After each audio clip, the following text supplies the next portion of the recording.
যেটা 2022 সালের সম্ভবত মার্চ অথবা এপ্রিল মাসে সেইভাবে মেইন স্ট্রিম মিডিয়াতে ব্যাপক আলোচিত হয় নাই। কিন্তু আমি ঘটনাটি এই জন্যই বলছি যে পরবর্তীতে এটার ব্যাখ্যা দিব। তো আমরা একটা দলীয় অনুষ্ঠানে যোগ দেওয়ার জন্যে নোয়াখালীতে যাই বা ঢাকা থেকে, এবং সেখানে আমাদেরকে পথিমধ্যে ছাত্রলীগ এবং পুলিশ বাধা দেয়। সম্ভবত সোনাইমুড়ি থানা ছিল।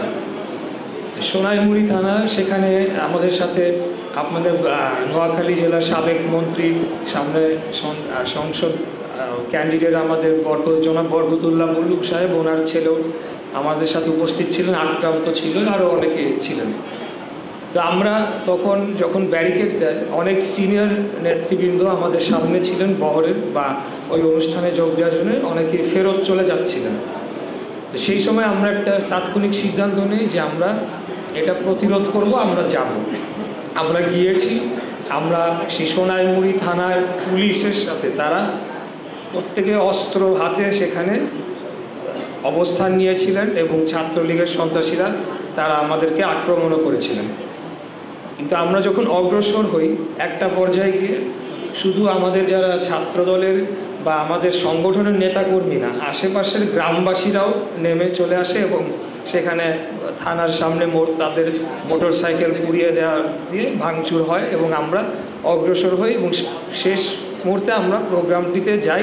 পুরো রাস্তায় আমরা সেখানে যেখানে আমরা আমাদের গন্তব্যস্থল ছিল সেই সোনাইমুড়ি থানা থেকে যে পর্যন্ত প্রত্যেকটি গ্রামের মানুষ সে সন্ধ্যা রাত পর্যন্ত তারা নেমে আসে। এবং এই ঘটনাটি কেন বললাম, যেহেতু খবরটা পৌঁছে গিয়েছিল যে আমরা খুনি আওয়ামী লীগ বা ছাত্রলীগের বিরুদ্ধে একটা প্রতিরোধ গড়ে তুলেছি, সাধারণ মানুষ সেখানে যোগদান করে। যে একটা অবিস্মরণীয় দিন ছিল সেই দিনটি, কিন্তু গণমাধ্যমে সেভাবে প্রচার হতে দেয় না। তা আমি আজকে এখানে দাঁড়িয়ে আপনাদের সামনে যে কথাটি বলবো, যে সামনে যকসু নির্বাচনটাকে আমি একটু প্রাধান্য দিতে চাচ্ছি। আসলে আমাদেরকে রাজনৈতিক যে চর্চা আমরা করি, সেটার পরিবর্তনের মাধ্যমেই কিন্তু আমরা রাজনৈতিকভাবে জয়ী হতে পারবো। অর্থাৎ যারা ভোটাররা আছেন, ছাত্ররা, তাদের মন জয় করতে পারলে তারা কি চাচ্ছেন তাদের আকাঙ্ক্ষা অনুযায়ী যদি আমরা আমাদের কর্মকাণ্ড করি, আমরা যারা রাজনৈতিক কর্মী রয়েছে, আমি হয়তো মেইন স্ট্রিম রাজনীতিবিদ, কিন্তু এখানে যারা যকসু প্যানেলে থাকবেন রয়েছেন, ছাত্র অধিকার পরিষদ রয়েছে, ছাত্রদল রয়েছে, ছাত্র শিবির রয়েছে, সকলে আমরা রাজনৈতিক কর্মী। তো রাজনৈতিক কর্মী হিসাবে আমাদের দায়িত্বটুকু আমাদেরকে বুঝতে হবে এবং এটার কোনো অপব্যবহার যাতে না হয় কোনো সংগঠনের, যেটা অতীতে ছাত্রলীগ যে চর্চাটা করে গিয়েছে, যেটার আজকের দায় হয়তো সকল রাজনৈতিক দলের বা সংগঠনের নিতে হয়, যে ক্ষমতাসীন হলে অথবা কোনো ক্ষমতাসীন সংগঠনের সদস্য হলে আমরা যা ইচ্ছা তাই করতে পারবো এবং সেখানে আমরা অন্যদের মতামতের কোনো গুরুত্ব দিব না এবং তাদেরকে চাইলে আমরা আক্রমণ করতে পারবো, হামলা করতে পারবো।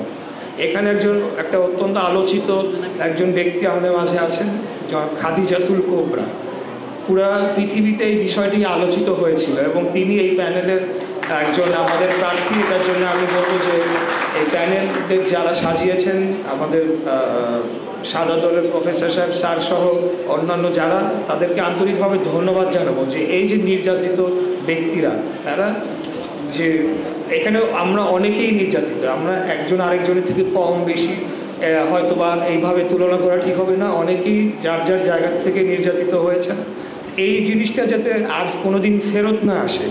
রাজনীতিটা কেন আমরা করি?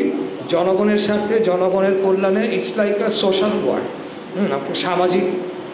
আমরা একটা ফিলান্থ্রপির মতো করে যদি আমরা দেখতে পারি এবং এটাকে যাতে অপচর্চা যেগুলো হয় সেটাকে আমাদেরকে আগামী দিনে যদি আমরা রোধ করতে পারি, তাহলে সাধারণ যারা ছাত্ররা রয়েছে তাদের সমর্থন আপনারা গেইন করতে পারবেন বলে আমি মনে করি এবং আমি বিশ্বাস করি যে এই প্যানেলটা আগামী দিনে জয়ী হয়ে আসতে পারলে ভালো কিছু অবশ্যই করবে। তবে যারাই জয়ী হয়ে আসুক না আসুক, যেমন আমি ঢাকা 6 থেকে সংসদ সদস্য প্রার্থী বাংলাদেশ জাতীয়তাবাদী দল বিএনপি, এটা একটা বড় একটা বিষয়। তবে আমি যেটা অনেক জায়গায় বলে থাকি যে যেই মুহূর্তে আমি সিদ্ধান্ত নিয়েছি আমি নির্বাচন করব, আমাকে পরাজয়ের বিষয়টিও মাথায় রাখতে হবে। জয় পরাজয় নির্বাচনে থাকবে, কিন্তু সেটার জন্য যদি আমি মরিয়া হয়ে আমার নির্বাচন জিতে আসার জন্য আমি যা ইচ্ছা তাই করি, যেটি ইতিপূর্বে আওয়ামী লীগ করেছে বা ক্ষমতাটা তাদের কাছে মুখ্য ছিল, সেই বিষয়টা আমার মানসিকভাবে একটা চিন্তাধারা আমাদের পরিবর্তন করতে হবে, গণতান্ত্রিক চিন্তা আনতে হবে। যে জয় পরাজয় থাকবে, ঠিক আছে, আমি এটা ওপেনলি বলি, হ্যাঁ, আমরা যদি কোনো কারণে জনগণ না চায় কোনো অসুবিধা নাই, নির্বাচনটা সুষ্ঠু হলে হলো, জনগণের ইচ্ছার প্রতিফলন হলে হলো, পরবর্তীতে আমি আবার চেষ্টা করব, অথবা যেই জয়ী হয়ে আসুক তাকে আমি সহযোগিতা করার জন্য প্রস্তুত রয়েছি। এটা হলো গিয়ে আমাদের আগামী দিনের ওয়াদা, আমাদের আগামী দিনের প্রতিশ্রুতি। বাংলাদেশ জাতীয়তাবাদী দল গণতন্ত্র বিকশিত হোক, জনগণের ক্ষমতায়নে আগামীতে রাষ্ট্র পরিচালিত হোক, সেটাই আমরা কামনা করি। সেখানে আমরা কোনো সময় ক্ষমতার জন্য রাজনীতি করি না। বাংলাদেশ জাতীয়তাবাদী দল কোনো সময় ক্ষমতার জন্য রাজনীতি করে না। আমরা কেবলমাত্র আমাদের যদি খুব এক লাইনে বলতে হয়, বাংলাদেশের স্বাধীনতা, সার্বভৌমত্ব, বাংলাদেশের অখণ্ডতা এবং গণতন্ত্র, এই কয়েকটি মৌলিক বিষয়কে আমরা প্রাধান্য দিয়ে থাকি। এবং অবশ্যই আমরা আগামী দিনে কিভাবে এই পরিস্থিতির উন্নয়ন ঘটিয়ে আমরা যে ধরনের পরিবেশে বসবাস করছি, আপনারা দেখেছেন যে ভূমিকম্পর কারণে একটা ঝুঁকিপূর্ণ অবস্থা আমাদের নগরী রয়েছে, এরকম নানাবিধ সমস্যা রয়েছে। সেই জাতীয় মানুষের জীবনযাত্রার মান উন্নয়ন করার জন্য আমরা পলিসি নিয়ে আগামী দিনে কাজ করতে চাই।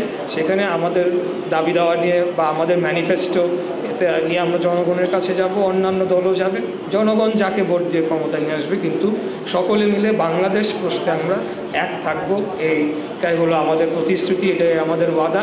আর আমি চাই যে আপনাদের মাধ্যমে সাধারণ ছাত্রছাত্রীদের মাঝেও যাতে বিএনপি এবং তার কর্মসূচিটা আগামী দিনের প্রচারিত হোক, এবং নতুন যারা ভোটাররা রয়েছে তাদেরকে আমরা জাতীয় নির্বাচনে আমাদের যে রাজনৈতিক কমিটমেন্ট, রাজনৈতিক আমাদের যে প্রতিশ্রুতি, সেটার সাথে যুক্ত করে নতুন বাংলাদেশ গড়তে পারি, এই আশাবাদ ব্যক্ত করছি। সবাই আবারও ভালো থাকবেন, আপনাদেরকে ধন্যবাদ। অত্যন্ত ধৈর্য সহকারে মনোযোগ দিয়ে আমার দীর্ঘ লেকচার শুনেছেন।